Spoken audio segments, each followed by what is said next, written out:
Does God really forgive the same sin? Again, stop.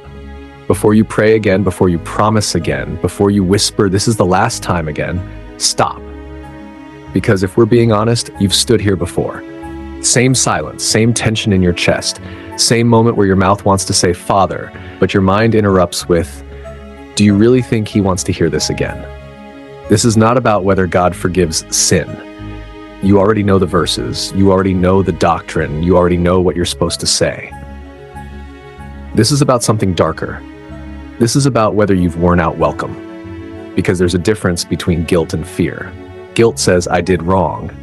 Fear says, "I may not be allowed back." And fear is what keeps people quiet. You didn't stop believing in God. You stopped believing he still wants you. Not after the first fall, not after the second, but after the repetition. After the apology started sounding rehearsed, after the tears dried faster, after the resolve weakened quicker, after you realized the pattern wasn't breaking. And now the scariest thought isn't, "I sinned again." The scariest thought is, what if God is tired of forgiving me? Because if God gets tired, what happens then? No one prepared you for this part of faith. Church taught you how to celebrate forgiveness, but no one taught you how to survive cycles.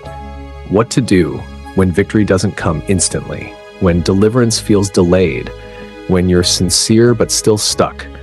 So you start editing your prayers, you shorten them, you soften them, you avoid specifics, because naming the sin again feels disrespectful, like reminding God of something he's already forgiven, or worse, something he's already decided not to. And the silence that follows feels different now, not peaceful, not comforting, watchful. Here's the truth most people won't admit. If God were human, you would have disqualified yourself by now. You know it. That's why this question hurts, because you wouldn't keep forgiving you. You would label yourself unstable, undisciplined, fake. So without realizing it, you start measuring God by your own emotional exhaustion. And that's where shame becomes dangerous, because shame doesn't say change. Shame says hide. Peter once came to Jesus with a number. "How many times should I forgive someone who keeps sinning against me? 7 times? That question wasn't spiritual, it was defensive. Peter wanted a boundary, a finish line, a moment where mercy expires and justice takes over. And Jesus answered in a way that shattered control. Not 7 times, but 70 times 7. Jesus wasn't expanding tolerance. He was revealing something terrifying and beautiful. God does not forgive from fatigue. He forgives from covenant. Humans forgive until they're tired. God forgives because he chose to.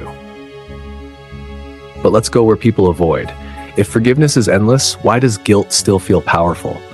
If grace is real, why does your heart still feel heavy? Because forgiveness removes debt, not memory, and healing always lags behind pardon. You can be forgiven and still wounded, restored and still learning, loved and still struggling. That doesn't make grace weak, it makes healing honest. Paul said something that terrifies religious pride. "The thing I hate, I keep doing." Not once, not accidentally, repeatedly. That wasn't rebellion speaking, that was war. And God didn't silence Paul, God entrusted him, which tells you something dangerous to shame. God does not equate struggle with hypocrisy.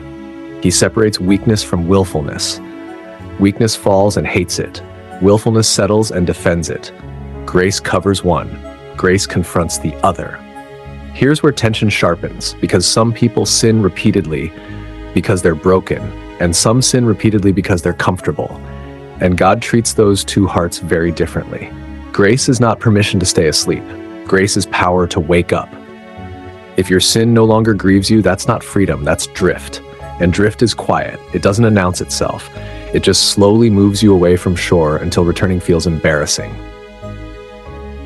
The prodigal son didn't return because he became righteous. He returned because hunger stripped his illusions, and the father didn't interrogate him. No lecture, no reminder, no probation period, just an embrace.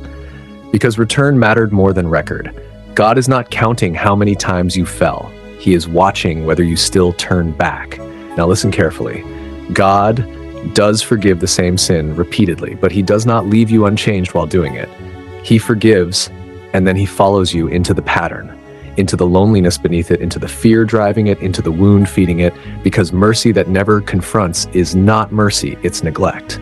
And God does not neglect his children. If this question keeps haunting you, it's not because grace is gone. It's because grace is working. Dead hearts don't wrestle. Lost hearts don't care. The discomfort is evidence that God is still close, still speaking, still calling. So if tonight you're here again, not proud, not confident, not sure, hear this slowly. God is not shocked by your struggle. He is committed to your freedom, and He would rather walk with you through process than lose you to silence. If this held you, share it with someone who's afraid to ask this question. And remember this, God's forgiveness is not permission to stay broken. It is power to rise again and again and again. Amen.